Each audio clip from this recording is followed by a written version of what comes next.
I'm going to talk about things that your kids honestly do not need, and when you can let these things go and let the guilt about them go, your family life will turn all the way around and you will actually be able to enjoy being a mom. The first things your kids need truly are life skills. And I'm not just talking about chores. I'm not just talking about sweeping or cleaning up after themselves. No, I'm talking about skills in all of the 6 main areas of life. Right now, my Community for Moms Life School at Home is at the lowest rate it'll ever be for founders rate, and I encourage you to check that out. But what we're gonna do is take 1 life skill per month or a closely related group of skills, and we are going to get our kids learning them. This might be something like chores, it might be self-management, could be finances, could be any of these different types. We're gonna focus on 1 type of skill or closely related types of skills and get our kids doing these. Be sure to check that out in the description below. Back to my point, life skills are important because if you don't feel prepared, if you don't know what's to come, if you just aren't confident or capable, you actually feel frozen, you feel inadequate. You know how it's like a joke how like traumatized kids are these days for things that like we wouldn't even have, you know, thought about twice?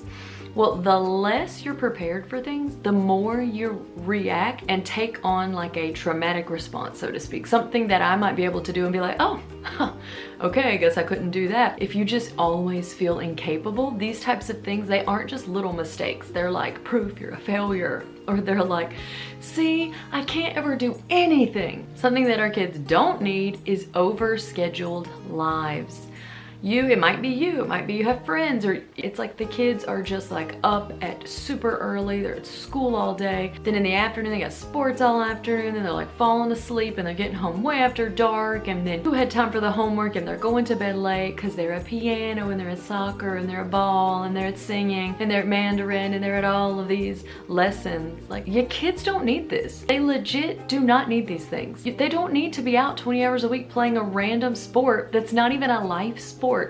Like a life sport is something that if you play now, you can play your whole life. Tennis, golf, you can just play these forever. You can show up. If you don't know anybody, you can play them. Running, I don't know, chess, these type of sports that require like 20 people to come together at this precise time. I mean, regardless of whether it's sports or something else, overscheduled lives for mothers and childs cause stress, cause anxiety, cause depression. It causes misery. You don't need a super busy life. Like, your nervous system can't hack it. And if your nervous system can't hack it, your kid's nervous system flat sure cannot hack it. The next thing kids need is appropriate limits and boundaries. So I wrote a whole book on boundaries actually, If Mama Ain't Happy, but the book is about boundaries for moms, like, you know, being able to take care of yourself. But kids need limits, and what can happen is this cycle where you tell a kid to do something, they don't like it, so they respond in any number of ways, and then you think, oh, that was bad, okay, I shouldn't have done that because they didn't like it. Okay, so if they don't like it, it's not a good idea. No, that's not the case. Instead of having your parenting decisions fobbed off to little kids whose brains are not even remotely formed yet, or to the internet for people that don't know you, you need to be internal. You need to follow your internal system of values, your internal intuition. If you don't think something should be happening, it shouldn't be happening. I mean, like, duh. This is how people used to live, right? So the kids need limits. They need boundaries. You don't need to let them do things that you know you don't want them to do. You don't need to let them, you need to stop them doing things that you know are not good. You get to choose. You get to choose. They don't need, and I expect like a big drop off in my analytics after this, but kids honestly do not need electronics. They just don't need them.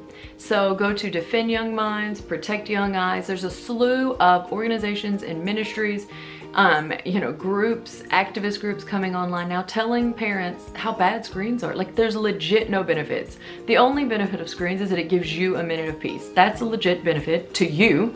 But there are no benefits to the kids. I can't even in this video go into all the reasons why screens for kids are just not good. Just not. Got a whole video on screen time do's and don'ts you might want to check out. But if you're fighting with screens all the time, if the kids are always asking for screens, if they're sort of more morose, if they seem too mature for their age, if they're just very there's just tons of things. Your kids don't need them. They literally don't. And if you gave your kids screens too early, you can also just take them back. So if you do have them, fine, you know, very reasonable limits. But what I want you to think about is this is not like a right for children to have a device. No, and it isn't depriving them, research shows it's actually protecting them, benefiting them, and setting them up for success. I'm gonna move on from that. The next thing kids need are parents who are emotionally attuned. Now, this doesn't mean that you just parent based on their emotions. No. But what it does mean is that you're aware of their emotions. You can tell when they're not doing so good, and you can go like, let's have a talk. Like, talk to me, what's going on? You can tell when something scares them. Oh, okay, this was scary to you, let's talk about that. You can tell if they're just not doing as good as they used to be. You're just watching them, you're in tune, you're not so distracted that you can't see what's happening with them. Say they're going to bed and they're really scared at bedtime, or you just sense like something's going on. This is what kids need. Kids need us to be present enough to sense what's happening with them and dig a little deeper. They need that. And so this is why an overscheduled life means we can't do that. This is why too much screen time for them means they aren't even in touch with their emotions. And so then when they're off the screen, they lose it. They don't even know why they're upset, right? They just need us to be watching them and be able to go, tell me a little about that. Talk to me about that, so that they can get their feelings out. But that leads me to the next point. Kids don't need over-parenting. So there's like, I guess, you know, they give a name like helicopter parenting or over-parenting, over-mothering. Got a podcast episode on that, my Mother Far From Home podcast, you can find it. Over-parenting is when you're just sort of, you know, kind of almost like you think your kids are you, and you're just like on their every decision, and don't do that. And it's like always these directions, always these micro directions, always these micro management. You know, I was in the doctor's office with my son. He was having an ADHD checkup, and there was a mom with a little boy who was 3. They come out of the waiting room. Nobody's in the waiting room but me and my son and her little one. She's going to the counter to pay, and the son just kind of walks to stand in the middle of the room, and she's like, no, go sit in the chair, sit in the chair. And he's like, kind of confused, and then she's like, sit in the chair, sit in the chair. So I mean, I'm very awkward because I want it to be like, he's literally just standing there, let the kid, goodness sakes. But I don't know, maybe he's a runner, you know, so maybe she has to have him in the chair for him to be safe. Okay, he goes and sits in the chair. He literally just starts doing his legs like this. It's not even making noise, and she's like,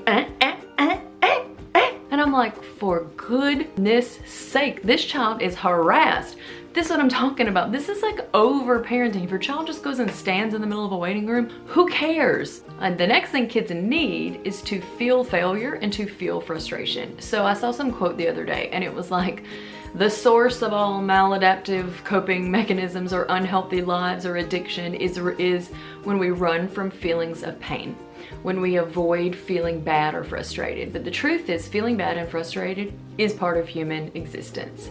It's how life goes. We're all gonna feel it. And if our kids are never used to it because we're so hyper focused on making them happy, we're actually setting them up for tons of frustration, tons of trauma, tons of anxiety and depression, because they will literally have spent most of their life not being used to dealing with bad emotions. And then they're gonna get out in the real world, and life's gonna S-U-C-K, and they're gonna have some bad situations, and they're not even gonna know what to do, and they're gonna blame everybody else because everybody else didn't make it better so it didn't hurt them. They're so used to everybody in their family fixing it so they don't feel bad, and they go out in the real world, and then what?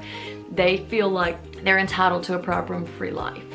No. I got videos on entitlement, I'll put them in the description.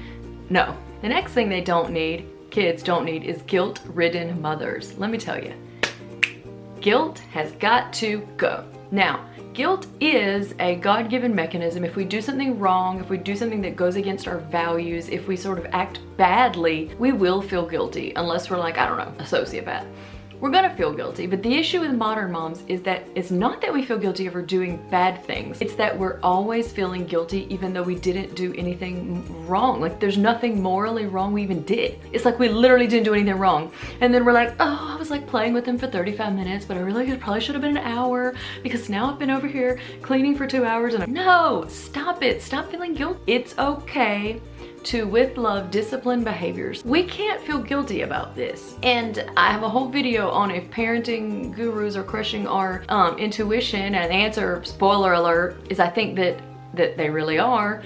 And I love to see these pushback reels I've been seeing now, where it's like nothing you can say is good enough for these gentle, conscious, positive, whatever label you want to give it. Just, if you're a good mom, if you're a good woman, follow your instinct. It's okay. The next thing our kids do need, the last thing on my list that kids need, is uninterrupted creative play. If you do screens sometimes, you need to have them limited. It needs to be a certain time of day so that they're not, see, the thing is, if they always think they can have a screen, their brain's not going to go anywhere else. So if you want to do a little bit of a screen time, and it be say in the morning or at such and such a time, that should be the only time you do it, and they should know they're not going to get it any other time, so their brain is released to think of other things to do, other things to play. Boredom is excellent for creativity. It's excellent for imaginative play. They start doing forts, they start playing in dress up. I got a whole video in dress up. Honestly, if your kids are still in that early childhood, even to mid childhood, like, you know, 10, 11 and under, dress up is the best use of your money. It's the best type of toys you can get kids.